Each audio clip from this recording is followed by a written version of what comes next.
I think we're both stupidly affectionate. We're very well matched in that we don't kind of get annoyed at each other for like clinging on to each other or anything. We're just both really cuddly.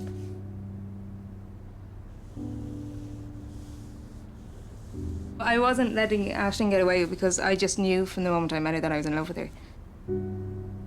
Even if she didn't like me, I was going to chase her for a while anyway. She calls me Munchkin a lot. And at first she was Jigsaw. Can't really remember why. I think there's something to do with being the missing piece. There's no line, we're just the same. Like, we've just kind of amalgamated into one person.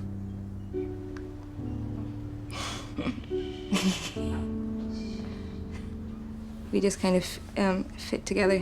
And I think I'd sometimes think the same. You've written my buttons, so have you got it? It's my shirt. I know. I'm allowed to rip it. No, but that would leave me naked. Therein lies the issue. We could kiss in front of her parents and her family, you know, but in my house it'll be slightly more reserved. I don't know why. Like, my parents have no problem with me being gay, but I don't think they want it openly displayed, you know?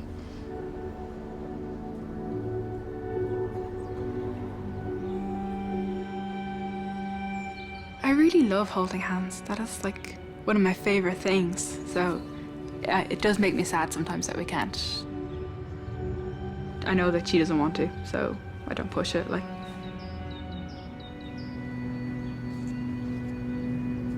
is she home this weekend? She may even be home today. Once we're outside, we pretty much act like friends, if you know what I mean. Like, we'd never really like act like we're together, you know what I mean?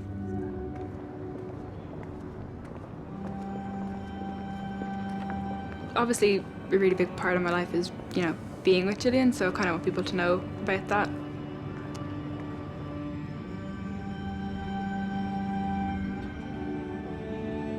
When I see a straight couple, like, making out at a bus stop, and I'm always like, I really wish I could make out at a bus stop.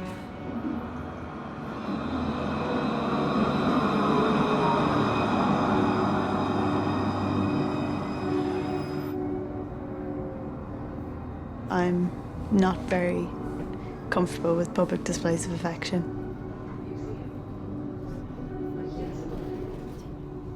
I think Jenny feels bad, but I feel bad too.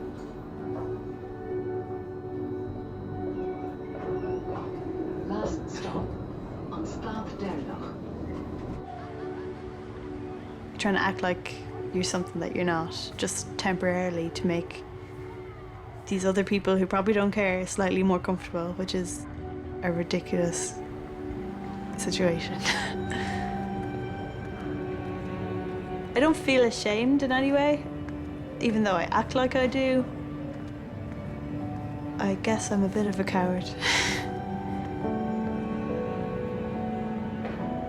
The whole appeal of not having to stand out from anyone is just what I prefer.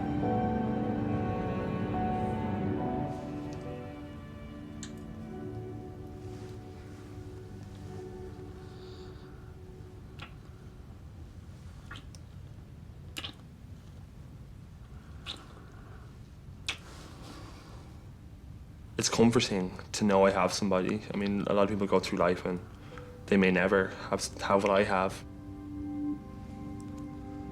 Sometimes it can be quite challenging because you don't know how people react to you being in a gay relationship. I keep within the limits, like holding hands and a peck on the cheek here, like anything like that would be fine by me, but I'd never go too far as to shove it in their face or try and make a scene, as they say.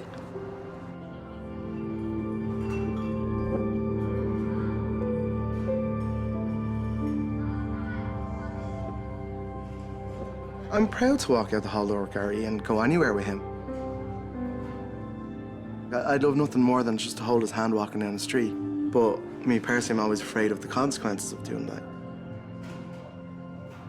We've had glass thrown at us, Gary's put against walls, you know, just because we've had a sneaky kiss. I just don't want to have to fight anymore.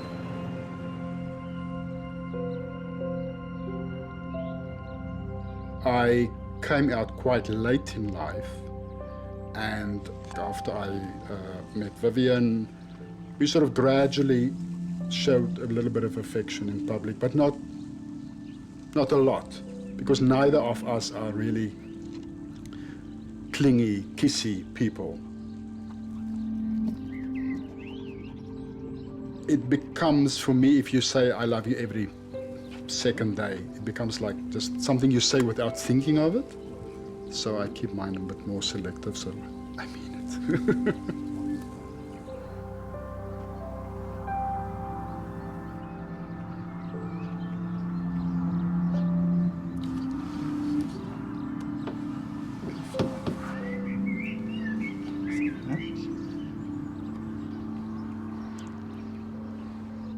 He's still the same guy to me in appearance, and I still think he's as handsome as ever, but there's all this richness that's come with our years of shared life.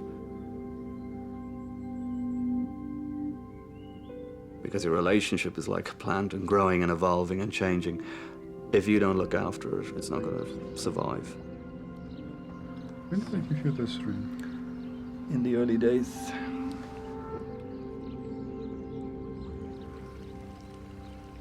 If you're afraid to do something, it makes it something that seems not normal, whereas it should be the most normal thing in the world. Yeah, lots of interesting things out there, isn't there? Any smiles? Come on. Give us a little one. Hello. Give us one.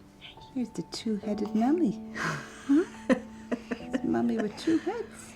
Yeah. Come on. Hello. I do remember in the early days looking into her eyes and feeling that I knew her.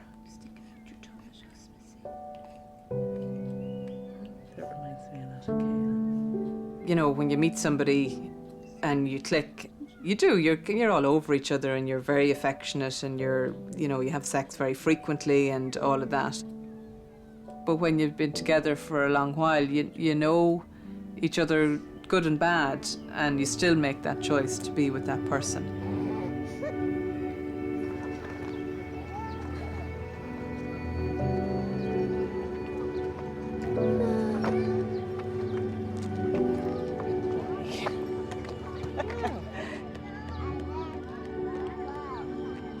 It doesn't matter whether people think we're a family or not.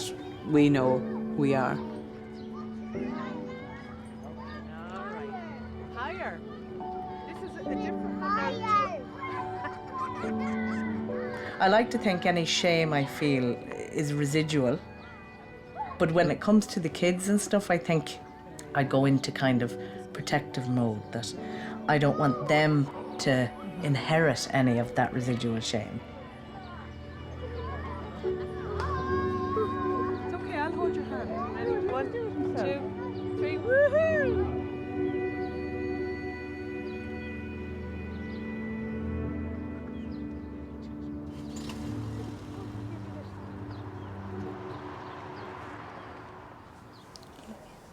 How do you do?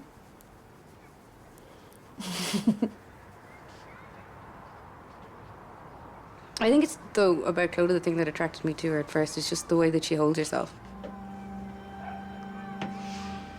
I was just completely, struck as soon as I saw her. I was just like, that girl is beautiful.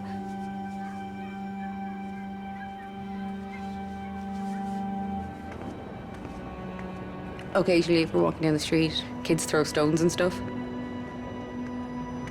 Clodagh doesn't like it at all. She really, really doesn't. She doesn't want to hold my hand or whatever when we're walking down the street quite often. But I feel like if we don't, then they're winning.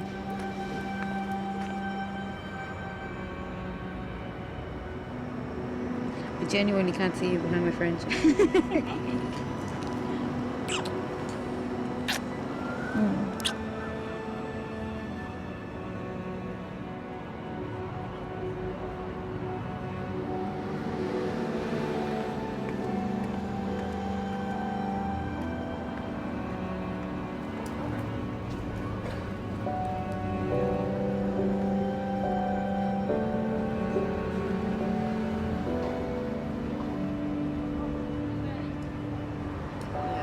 You'll just find out at some stage. I swear. Oh no, baby. If anything ever happened between me and Clodagh, that we should split up, it would feel like I was being ripped in half. She's just so much my entire life.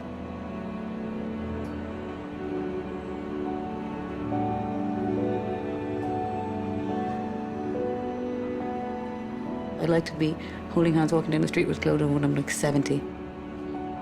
That's the dream, and to have no one stare.